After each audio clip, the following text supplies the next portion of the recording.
I'm Fernando. I'm João Pedro. And today you are going to learn about the inclined plane.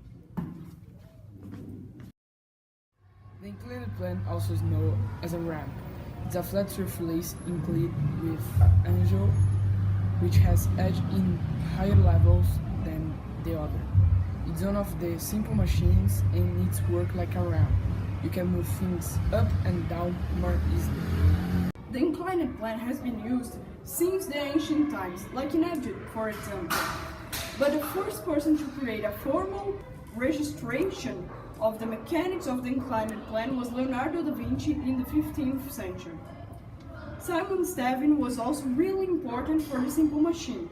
He thought in a way of using two ramps to create a balanced loop, like the ones we can see in motocross, for example.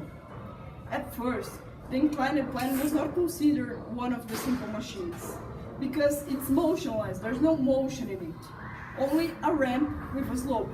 However, in the 13th century, Jordanus de Nemore was the one who deeply studied this and discovered that it could, yes, be one of the simple machines. But the philosophers of his time disagreed with him.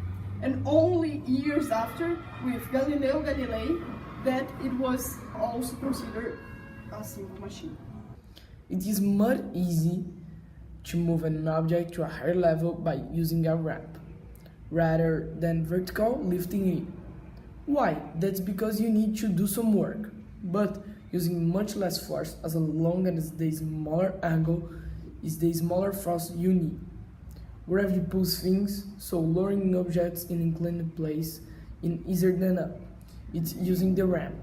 But even when it's come to pulling this up, inclined plane helps because you have to apply horizontal for instantaneous vertical force or vertical effort, clearly used for example.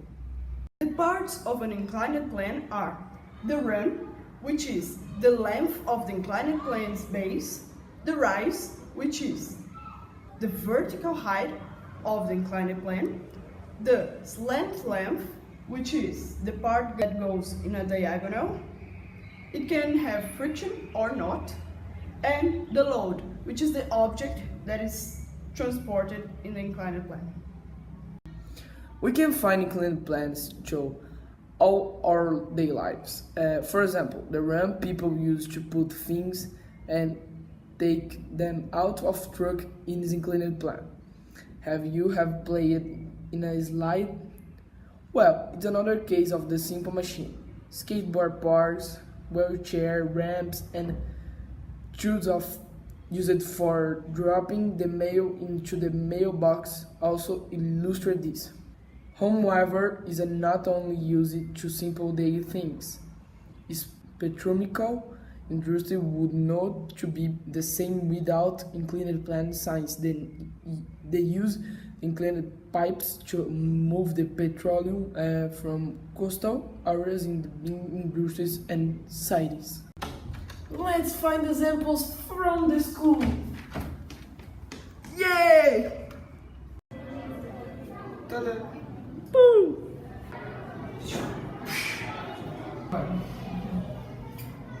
Inclined plane 2. Yay! Another. This is an inclined plane. The library is also an inclined plane.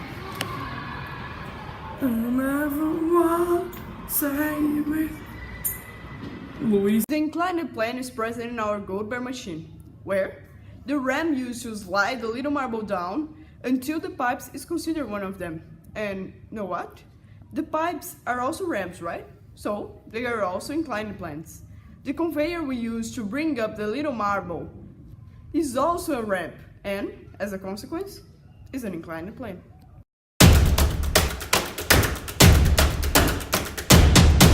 Hello everyone, I am Google Translate and I'll be your physics teacher today, so let's get started.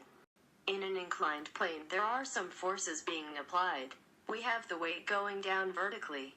That can be decomposed in the normal weight and in the tangential weight.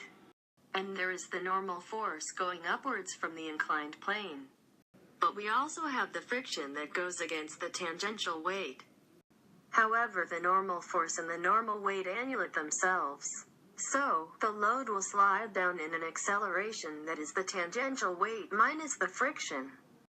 Now, let's see this in action with the two handsome boys.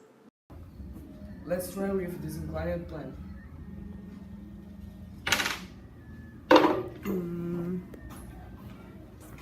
So here we have a little inclined plane with a lot of friction. Let's see how it works.